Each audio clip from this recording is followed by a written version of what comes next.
നമസ്കാരം സർ. നമസ്കാരം. എൻ്റെ മനസ്സിൽ തോന്നിയൊരു ചോദ്യമാണ്. ഇത് ഈ അവസരത്തിൽ ചോദിക്കുന്നത് ശരിയാണോ എന്ന് എനിക്കറിയില്ല. ചോദിച്ചോളൂ. സർ, ഒരു രാഷ്ട്രീയ പ്രവർത്തകൻ ഏറ്റവും വലുത് സ്വന്തം പാർട്ടിയാണോ രാജ്യമാണോ? രാജ്യം. അതിനപ്പുറത്തൊരു സ്ഥാനം ഒരു രാഷ്ട്രീയക്കാരനും തന്റെ പാർട്ടിക്ക് കൊടുക്കാറില്ല. സാറ് കൊടുക്കാറുണ്ടോ സ്വന്തം രാജ്യത്തെക്കാൾ കൂടുതൽ സ്ഥാനം സ്വന്തം പാർട്ടിക്ക്?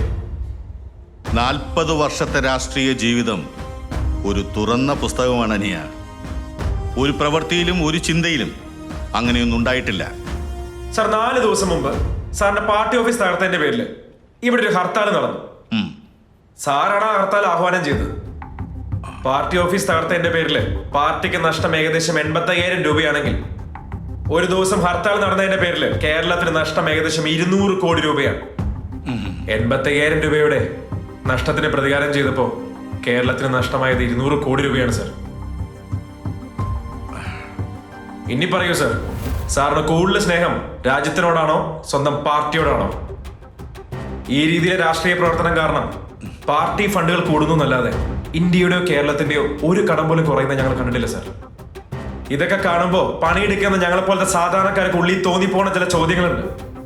ഈ രാഷ്ട്രീയക്കാര് പ്രവർത്തിക്കുന്നത് സ്വന്തം പാർട്ടിക്ക് വേണ്ടി മാത്രമാണോ?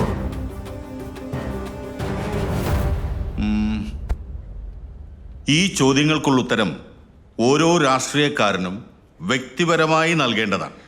സർ, എനിവേ, ഇങ്ങനൊരു ചിന്തയ്ക്കും ഈ അവസരത്തിനും നന്ദി.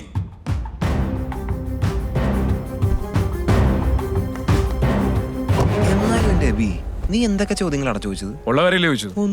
മുഖ്യമന്ത്രി. ഓ പിന്നെ എടാ, നിമിഷം വരുന്നുണ്ടാ, ഞാൻ അപ്രീഷിയേറ്റ് ചെയ്തിട്ട് വരാം. നല്ല പെർഫോമൻസ് ആയിരുന്നില്ലേ? സിൻസിയർ ആയിട്ടുള്ള ആള് ആവശ്യത്തോളം ഉണ്ടാക്കി വെച്ചിട്ട് ഇവിടെ ഇരിക്കടാ. ഇനി അപ്രീഷിയേറ്റ് ചെയ്യാത്തതിന്റെ കുറവും കൂടെ ഉള്ളൂ.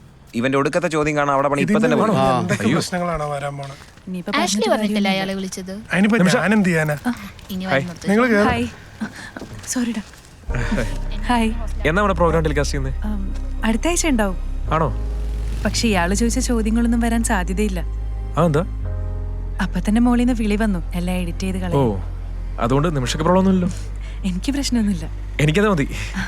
എന്തായാലും ഓഫീസിൽ നമ്പർ ഉണ്ട്, ഞാൻ ടെലികാസ്റ്റ് ഡേറ്റ് അറിയിക്കാം. നമ്പർ ഇപ്പൊ തന്നെ തരാം. ആഷ്ലിയുടെ കയ്യിൽ നിന്ന് മേടിച്ചോളാം.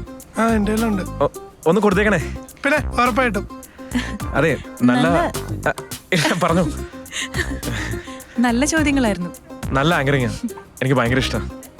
താങ്ക്സ്. Thank you. അപ്പോ ശരി, ഫ്രണ്ട്സാ?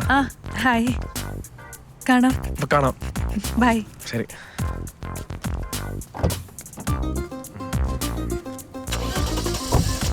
വാ വാ.